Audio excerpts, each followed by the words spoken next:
It is an extraordinary pleasure for me to welcome State Councilor Aung San Suu Kyi and her delegation to the White House. This is not her first visit to the Oval Office, but it is her first visit in her official capacity. And it represents a remarkable process that Burma is undergoing. When I was first elected, Daw Suu was still under house arrest, and because, in part, of advocacy by the United States and others in the international community, but more importantly because of the courage and strength and resilience of the Burmese people, what we've seen over the last several years is a transition to elections, a representative legislature that still has significant constraints from the previous military government, but is giving voice to the hopes and dreams of a new generation of Burmese people. And as a consequence, now Aung San Suu Kyi, as State Councilor, Foreign Minister, is in a position with her government to begin shaping a remarkable social and political transformation and economic transformation there. In part because of the progress that we've seen over the last several months. I indicated after consulting with Daw Suu that the United States is now prepared to lift sanctions that we have imposed on Burma for quite some time. It is the right thing to do in order to ensure that the people of Burma see rewards from a new way of doing business and a new government. At the same time, we're also going to be restoring the generalized system of preferences, which provides very important commercial and trading advantages for poorer countries as they enter into the global economy. And if you combine those two efforts, I think this will give the United States, our businesses, our nonprofit institutions, greater incentive to invest and participate in what we hope will be an increasingly democratic and prosperous partner for us in the region. In addition to the political transition that's taking place, the economic reforms that are being initiated, Daw Suu has also helped to convene a peace conference so that the various ethnic groups and armed conflicts that have plagued this country for far too long can begin to be resolved. There is a process of beginning to reach out and address some of the ethnic minorities, including in Rakhine State, that historically feel discrimination.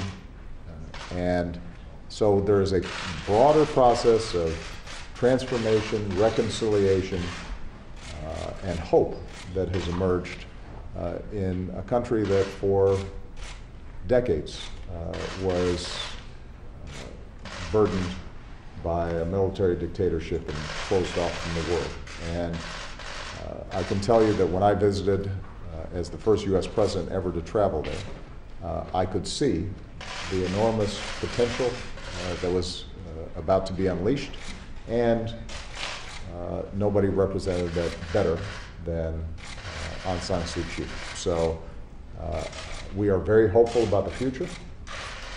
We are hopeful about building on the friendship and partnership that we've already established, not just with the new government, but more importantly with the Burmese people. I would encourage Americans who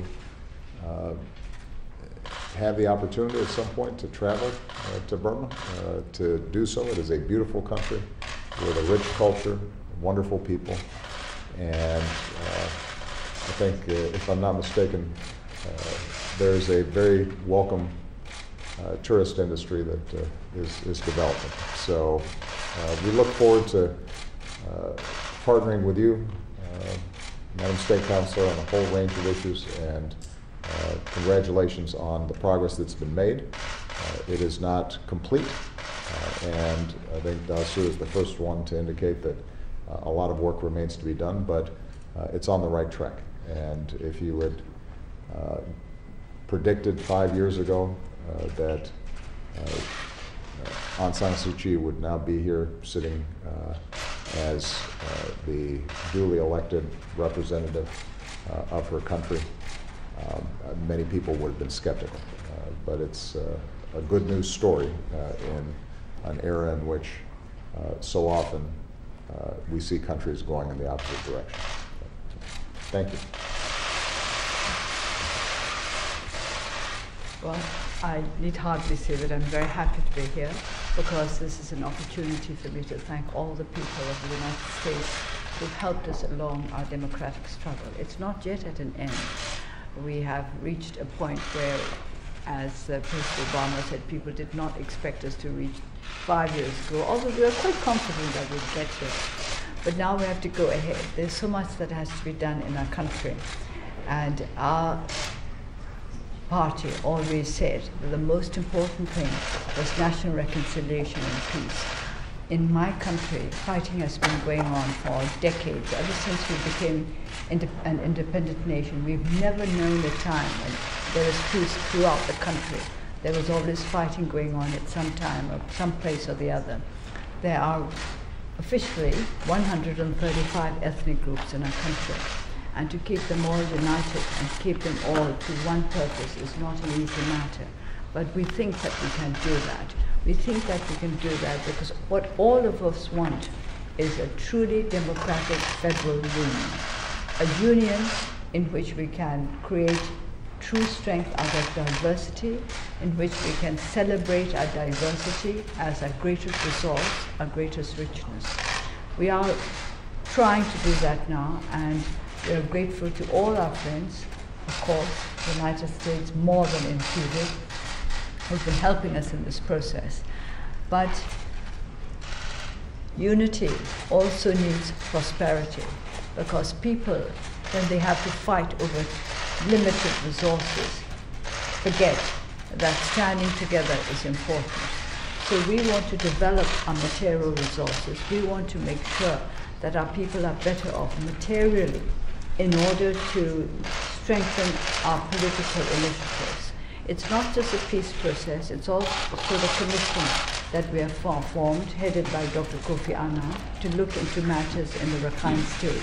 Communal strife is not something that we can ignore. It's too important, it's too serious for us to leave even until the next year. So this is one of the first initiatives we have taken, forming this commission to look into communal strife and tensions within the Rakhine State. We want everybody who is a citizen of our country to be entitled to the full rights of citizens. And we want to make sure that everybody who is entitled to citizenship is accorded citizenship as quickly and as fairly as possible. And this is what we are trying to do in Rakhine. And we hope that the world will recognize that we are sincere in trying to bring together the different communities in what is a very poor state with tremendous potential.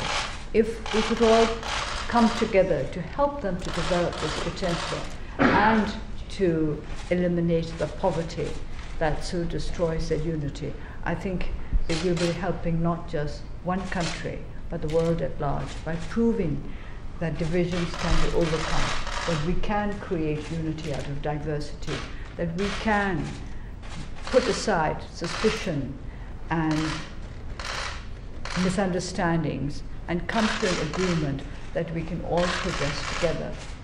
The United States Congress has been more than friendly towards our efforts towards democratic reform.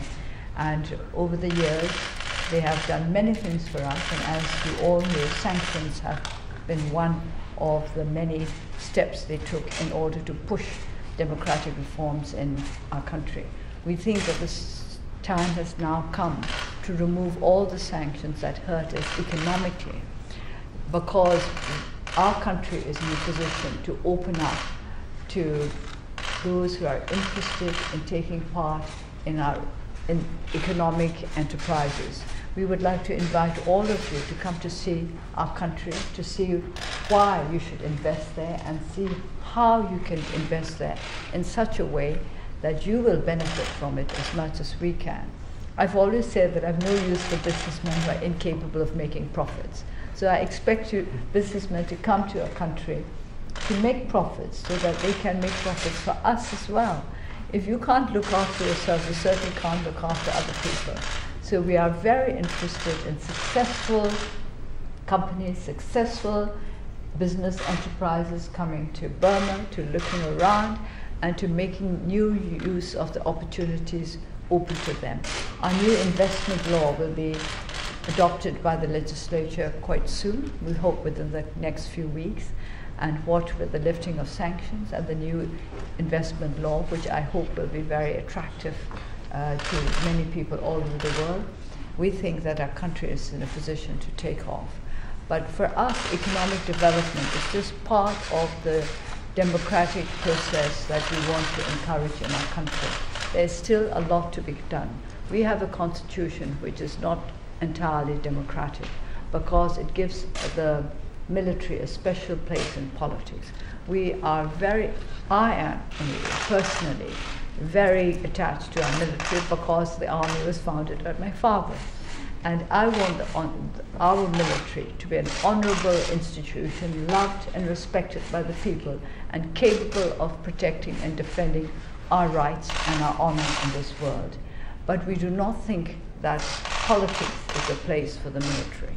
So we will continue with our efforts to amend our constitution, to make our country the truly democratic union that our founding fathers dreamt of. And we look to the United States and our friends to continue with us along the road of progress. Progress politically, progress socially, and economically.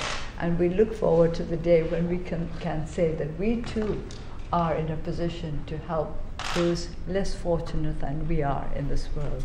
And I would like to take this opportunity to thank not just the people of the United States, the United States Congress, and all the various non-governmental organizations and individuals who have helped us, but also to President Obama personally for coming out to our country as the first American president ever to have done so, and to recognize the potential of our people, especially our young people.